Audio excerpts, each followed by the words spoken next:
विशाल और आप देख रहे हैं इन्फोटेक टेक्निकल क्लासेस। तो फ्रेंड, आज आपका फिर से एक बार स्वागत है हमारे चैनल पे। तो फ्रेंड, हमने लास्ट की वीडियो में मिलिंग के जो प्रिंसिपल हैं, जो मिलिंग के कटिंग जो प्रिंसिपल है उनके बारे में हमने पढ़ा था। अप मिलिंग और डाउन मिलिंग के बारे में हम लास्ट वीडियो में पढ़ चुके थे। तो चलिए फ्रेंड, उसके जो आगे की जो पार्ट है उसको हम कंटिन्यू करते हैं। तो फ्रेंड, आज हम पढ़ेंगे मिलिंग विधियाँ, मतलब मिलिंग मेथड्स की, मतलब जो मिलिंग हम करते हैं वो किन किन मेथडों के द्वारा, किन किन विधियों के द्वारा की जा सकती हैं। चलिए फ्रेंड, तो स्टार्ट कर देखिए। मिलिंग विधियाँ मुख्य दो प्रकार की होती है। जो मिलिंग जो विधि होती है वो दो प्रकार की होती है। ठीक है फ्रेंड, तो चलिए मैं बताता हूँ आपको। सबसे पहले आ गया आपका सिलेंड्रिकल मिलिंग। सिलेंड्रिकल मिलिंग, ठीक है। इस विधि में कटर का अक्ष कार्य की मशीन की हुई सरफेस के समांतर स्थित किया जाता है। मतलब इस विधि में कटर का अक्ष, मतलब कटर का जो अक्ष होता है, मतलब कटर की सेंटर लाइन, कटर की जो एक्सिस होती है, ठीक है, कटर का अक्ष कार्य की मशीन की हुई सरफेस, मतलब कार्य की जो मशीन की सरफेस होती है, जैसे आप ये वाली जो सरफेस देख सकते हैं ड्राइंग में, अब ये वाली जो सरफेस जिस पे मशीनिंग कर रहा है, मशीन की हुई सरफेस के समांतर स्थित रहता है। समांतर स्थित मतलब पैरेलली स्थित रहता है। ठीक है फ्रेंड, तो समांतर स्थित रहता है। तो देखिए इसका ये वाला जो टूल है, सिलेंड्रिकल जो टूल है, देखिए इसका जो इसकी जो एक्सिस लाइन, मतलब सेंटर लाइन जो होती है, वो और ये जो इसके टूल की जो सरफेस, मतलब जो जॉब की जो मशीनिंग सरफेस है उसके समांतर स्थित करते हैं। ठीक है, एक तरीके से मतलब आप मान के चलिए पैरेलली, जैसे ये हमारी सरफेस है और ये हमारा टूल है, तो मतलब हम इस तरीके से हम इसको लगाएंगे। ठीक है, पैरेलल वे में लगाएंगे, समांतर। ठीक है, इस विधि में प्रयोग किए जाने वाले कटर सिलेंड्रिकल आकार के होते हैं। मतलब इस विधि में जो भी हम कटर का जो प्रयोग करते हैं वो सिलेंड्रिकल आकार के होते हैं। ठीक है फ्रेंड, तो देखिए नाम भी इसका सिलेंड्रिकल मिलिंग है। तो सिलेंड्रिकल मिलिंग में हम ज्यादातर सिलेंड्रिकल कटर्स का ही प्रयोग करेंगे।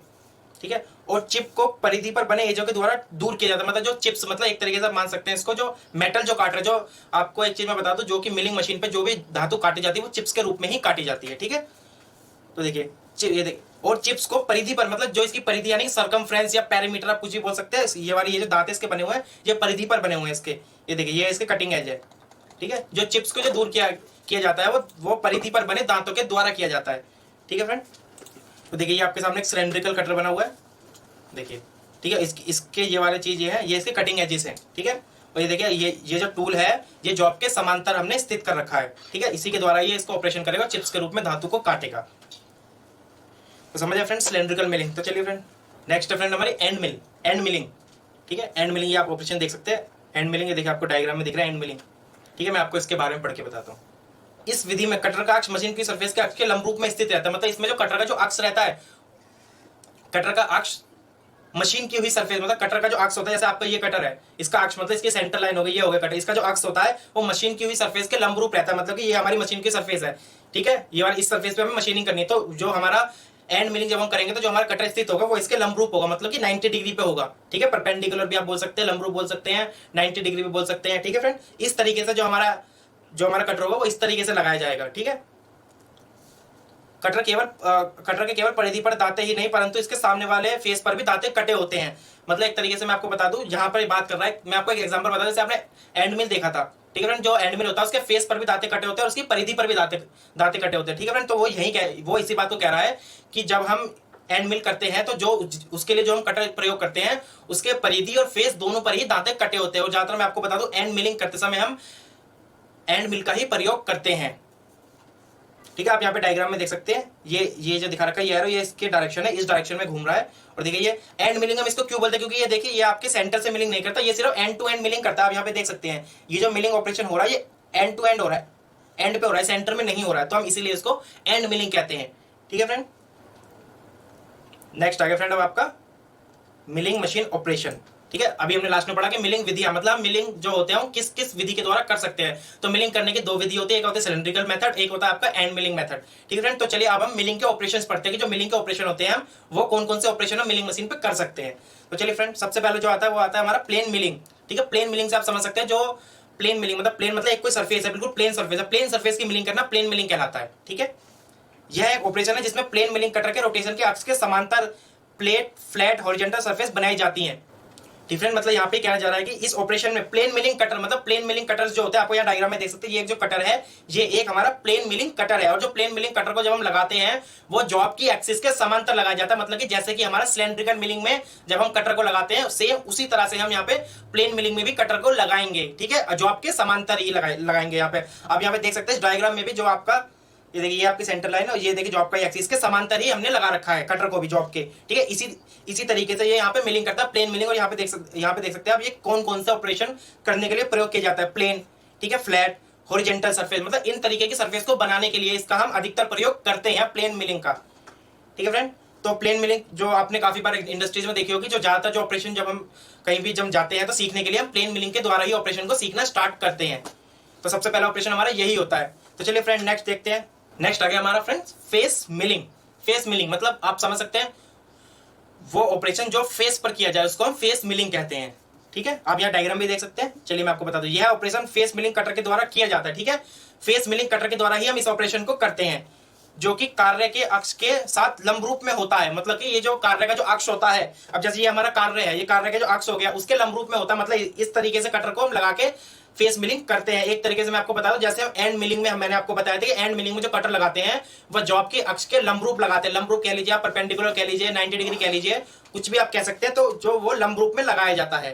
ठीक है, तो ये वाला जो हमारा ऑपरेशन आया, ये आ गया हमारा एंड मिल के अंतर्गत। ठीक है फ्रेंड, जो लास्ट वाला ऑपरेशन आया था मतलब प्लेन मिलिंग, वो आया था हमारा सिलेंड्रिकल मिलिंग के अंतर्गत। लेकिन जो फेस मिलिंग का जो ऑपरेशन आया, ये आया हमारा एंड मिलिंग के अंतर्गत। लेकिन बट इसका अंतर केवल इतना है कि ये जो कार्य का जो ये ऑपरेशन में जब हम कार्य की कटिंग करेंगे तो वो फेस की कटिंग करेंगे। ठीक है, और इसमें हम फेस मिलिंग कटर का प्रयोग करेंगे। ठीक है फ्रेंड, आप यहाँ पे देख सकते हैं ये एक फेस मिलिंग कटर लगा रखा है इन्होंने, ये है वर्क पीस। ठीक है, इसकी जो डायरेक्शन है ये यहाँ पे बता रखी है, क्लॉकवाइज डायरेक्शन में मूवमेंट कर रहा है। और ये वाला जो हमारा कटर ज्यादातर हम लगाते हैं वो हम वर्टिकल मिलिंग मशीन पर लगाया जाता है। ठीक है फ्रेंड, ये हो गया आपके फेस मिलिंग। चलिए नेक्स्ट देखते हैं आपका साइड मिलिंग। ठीक है, साइड मिलिंग भी आप समझ सकते हैं। साइड मिलिंग क्या, जो ऑपरेशन हम साइड में करते हैं उसको हम साइड मिलिंग बोलते हैं। ठीक है, यह एक ऑपरेशन है जिसमें साइड मिलिंग कटर का प्रयोग करके वर्कपीस के साइड पर फ्लैट सरफेसेस बनाई जाती हैं। मतलब जो वर्कपीस का कोई साइड जो होता है, जैसे आप समझ सकते हैं ये हमारा वर्कपीस है। ठीक है, वर्कपीस की जो साइड होगी, आप जैसे मान सकते हैं ये वाली जो एक वर्कपीस की साइड है, इस साइड को फ्लैट बनाने की क्रिया को ही हम साइड मिलिंग कहते हैं। और साइड मिलिंग में प्रयोग करते हैं हम साइड मिल कटर का प्रयोग करके ही हम साइड मिलिंग करते हैं। जैसे ये हमारा साइड मिलिंग कटर है, इसके द्वारा हम प्रयोग करके इस वाली सरफेस को हम साइड से प्लेन कर देंगे, फ्लैट बना देंगे। तो ये हो गया हमारा साइड मिलिंग। ठीक है फ्रेंड, ये आप यहाँ पे आप डायग्राम में देख सकते हैं। देखिए ये पूरा एक वर्कपीस है, ये देखिए ये यहाँ से साइड से मिलिंग करता आ रहा है। ये देखिए आपको सेंटर में नहीं कर रहा, ये साइड से मिलिंग करता आ रहा है, साइड से। ये देखिए, तो भाई यही होता है आपका साइड मिलिंग। यह ऑपरेशन जिसमें साइड मिलिंग कटर का प्रयोग करके वर्कपीस के साइड पर फ्लैट सरफेस बनाई जाती है। ठीक है फ्रेंड, आपको अच्छे समझ आ गया होगा। तो चलिए नेक्स्ट चलते हैं। तो नेक्स्ट फ्रेंड हमारा स्ट्रेडल मिलिंग। स्ट्रेडल मिलिंग से काफी बार एग्जाम में क्वेश्चन पूछे जाते हैं, ज्यादातर इसरो में खासकर से इससे रिलेटेड क्वेश्चन एग्जाम्स में बार बार पूछे जाते हैं। ठीक है फ्रेंड, तो चलिए मैं आपको बताता हूँ कैसी मिलिंग होती है। यह एक ऑपरेशन जिसमें एक ही आर्बर पर बंधे दो साइड मिलिंग कटर्स का प्रयोग करके वर्कपीस की दोनों साइड पर फ्लैट वर्टिकल सरफेस बनाई जाती है। ठीक है फ्रेंड, आप देख सकते हैं। मैं आपको बता दूं कि ये गैंग मिलिंग नहीं है। गैंग मिलिंग और स्ट्रेडल मिलिंग दोनों अलग अलग मेथड हैं मिलिंग मशीन के। ठीक है, तो पहले मैं आपको स्ट्रेडल मिलिंग बताता हूँ और धीरे धीरे जब हम आगे बढ़ेंगे तो मैं आपको गैंग मिलिंग के बारे में भी बताऊंगा। तो देखिए फ्रेंड, मैं स्ट्रेडल मिलिंग के बारे में बताता हूं आपको। यह एक ऑपरेशन है। ठीक है, यह एक ऑपरेशन है जिसमें एक आर्बर, मतलब आर्बर हमने दो नहीं लगाई, एक सिंगल आर्बर पर बंधे हुए दो साइड मिल कटर, मतलब जो हम इस पे जो आर्बर पर हम कौन से कटर बांधेंगे, दो साइड मिलिंग कटर्स। ठीक है, साइड मिलिंग कटर्स को बांधेंगे। ये लाइन बिल्कुल इंपॉर्टेंट है, आप यहाँ पे देख लीजिए, इसको अपनी नोटबुक में नोट करिए। दो side milling cutters. Straddle milling में जब हम कटर्स को कौन से कटर्स बांधे जाते हैं, साइड मिलिंग कटर्स। ठीक है, साइड मिलिंग कटर्स का प्रयोग करके वर्कपीस के दोनों साइडों पर फ्लैट वर्टिकल सरफेस बनाई जाती है। मतलब फ्लैट वर्टिकल सरफेसेस बनाता है यहाँ पे। ठीक है, जब हम एक सिंगल आर्बर में दो साइड मिलिंग कटर्स को लगा के जब हम ऑपरेशन करते हैं तो वो ऑपरेशन जो हमारा होता है वर्कपीस के दोनों साइडों पर फ्लैट सरफेस बनती है। जैसे मैं आपको बता दूं, जो हमारे हेक्सागोनल जो बोल्ट होते हैं, तो उसकी जो हमारे जो हेक्सागोनल जब हम शेप देते हैं तो उसकी जो साइड को जब हम फ्लैट बनाते हैं वो हम स्ट्रेडल मिलिंग के द्वारा ही बनाते हैं। आप यहाँ पे देख सकते हैं, ये भी एक हेक्सागोनल बोल्ट है, उसकी जब ये जो इसके साइड की सरफेस इसको जब ये फ्लैट बना रहे हैं तो यहाँ पर भी स्ट्रेडल मिलिंग का प्रयोग कर रहे हैं। एक तरीके से मैं आपको बताऊं, देखिए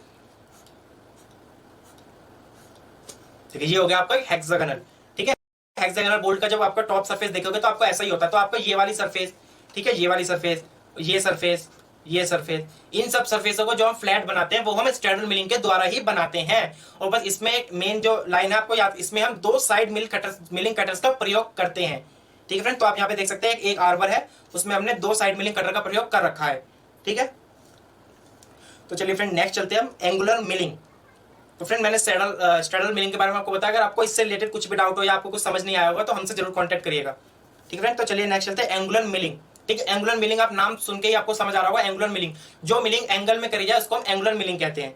ठीक है, यह एक ऑपरेशन है जिसमें मिलिंग मशीन के स्पिंडल के अक्ष के साथ समकोण के अलावा किसी अन्य कोण में वर्कपीस पर एंगुलर सरफेस बनाई जा सकती हैं। मतलब कि समकोण मतलब 90 डिग्री, समकोण का जो मतलब होता है 90 डिग्री, मतलब यहाँ पे बोल रहा है जिसमें मिलिंग मशीन के स्पिंडल के अक्ष के साथ समकोण, मतलब कि ये 90 डिग्री का एंगल छोड़ के कोई भी एंगल की मिलिंग करने में अत्यधिक उपयोग होता है।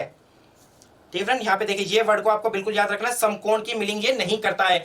एंगल मिलिंग कटर के द्वारा हम समकोण की मिलिंग नहीं कर सकते। मैंने आपको पहले भी जब इस कटर के बारे में बताया था तो आपको ये लाइन भी मैंने आपको बताई थी और ये मोस्ट इंपॉर्टेंट लाइन है।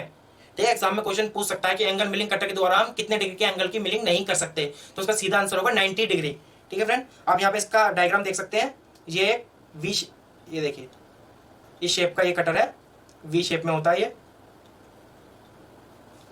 ठीक है फ्रेंड, और ये जो एक एंगल बना के देगा तो ये इस तरीके का। ठीक है फ्रेंड, बस इसका जो मेन जो आपकी लाइन है वो याद रखनी है आपको कि 90 डिग्री के एंगल की कटिंग नहीं करता है। तो फ्रेंड नेक्स्ट आ गया हमारा गैंग मिलिंग। चलिए फ्रेंड, गैंग मिलिंग के बारे में बताता हूँ मैं आपको। यह एक ऑपरेशन है जिसमें मशीन की आर्बर पर एक व्यास या अलग अलग व्यास, एक व्यास या अलग अलग व्यास, बस यही डिफरेंस है स्ट्रैडल मिलिंग में और गैंग मिलिंग में। गैंग मिलिंग में हम सेम डायमीटर के अलावा भी हम कोई भी कटर चेंज कर सकते हैं अपनी इच्छा के अनुसार। मतलब मैं आपको एग्जांपल के तौर पर बताऊं, जैसे हमने एक कटर यूज किया 10 mm का, तो दूसरा हम 5 mm का कटर भी प्रयोग कर सकते हैं। ठीक है फ्रेंड, और जो स्ट्रैडल मिलिंग था उसमें हम सेम ही साइज के 2 साइड मिलिंग कटर का प्रयोग करेंगे। लेकिन यहां पर इसने साफ बोल दिया है मशीन की आर्बर में एक व्यास या अलग अलग व्यास के कटर का एक साथ प्रयोग करके वर्कपीस की सरफेसों की मशीन की जा सकती है। ठीक है फ्रेंड, बस इसकी जो मेन लाइन है, आपको डिफरेंस जो भी पूछेगा बस आप यही डिफरेंस बता सकते हैं कि स्ट्रैडल मिलिंग में हम सेम साइज के कटर का प्रयोग करते हैं, लेकिन गैंग मिलिंग में हम डिफरेंट साइज के कटर का प्रयोग करके अपना जो ऑपरेशन होता है उसको कर सकते हैं। ठीक है, ज्यादातर मैं आपको बता दूं जो गैंग मिलिंग जो हमारी प्रयोग की जाती है वो मास प्रोडक्शन के लिए ही प्रयोग की जाती है, कि हम एक साथ में दोनों साइड के ऑपरेशन कर सकते हैं। ठीक है, ये आपको गैंग मिलिंग का एक ऑपरेशन यहाँ पे आप डायग्राम देख सकते हैं, गैंग मिलिंग ऑपरेशन हो रहा है। यहाँ पे ये वर्कपीस है और ये 2 कटर प्रयोग किए गए। देखिए प्लेन मिलिंग यहाँ पे एक सेंटर है, ये देखिए। ठीक है, side and face mill cutter का इसमें हमने इस डायग्राम में देखिए एक आर्बर में एक side and face mill cutter लगा दिया, बीच में एक प्लेन मिलिंग सेंटर है यहाँ पर। ये देखिए ये भी एक कटर है, इसके द्वारा भी यहाँ पे एक स्लॉटिंग कटरी है और ये साइड की सरफेसों को भी प्लेन बना रहा है। ठीक है, तो हम एक साथ 3 कटर का प्रयोग कर रहे हैं। देखिए, और यहाँ पे ये 2 कटर तो सेम साइज के, लेकिन ये वाला जो कटर है वो डिफरेंट साइज का है। तो बस इसका अंतर यही होता है कि इसमें हम अलग अलग साइज के कटर भी प्रयोग कर सकते हैं। ठीक है फ्रेंड, और ज्यादातर ये मास प्रोडक्शन में प्रयोग किया जाता है।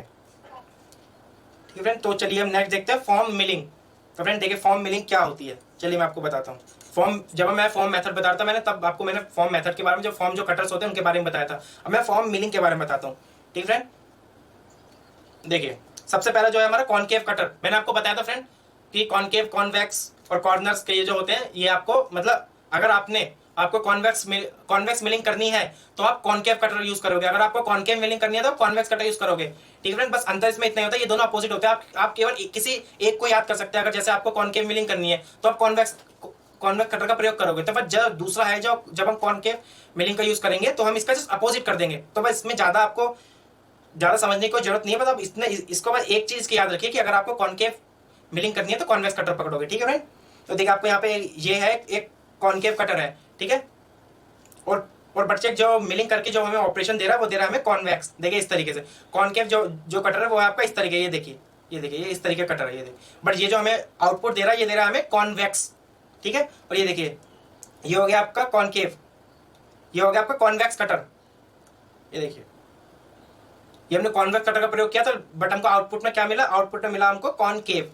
तो बस यही इन दोनों का अंतर होता है। ये देखिए आपको कॉर्नर राउंडिंग कटर, मतलब जो कॉर्नर्स को राउंड करने के लिए भी हमारे पास एक कटर अवेलेबल होता है, जो कि हमारी जो मतलब जो आपकी लंबी लंबी सरफेसेज जो होती हैं उनके जो कॉर्नर्स को राउंड करने के लिए हम इसका प्रयोग करते हैं। तो फ्रेंड मैंने आपको यहाँ पे फॉर्म मिलिंग के कटर्स के बारे में भी बता दिया है। तो मैंने ये जो कटर्स हैं इनके बारे में मैंने आपको पहले भी बताया था। अगर आपको यहाँ पर ना समझ आया हो तो आप हमारी उस वीडियो को भी देख सकते हैं जहाँ पे मैंने आपको मिलिंग कटर्स के बारे में बताया हुआ है, वो मैंने बहुत अच्छे से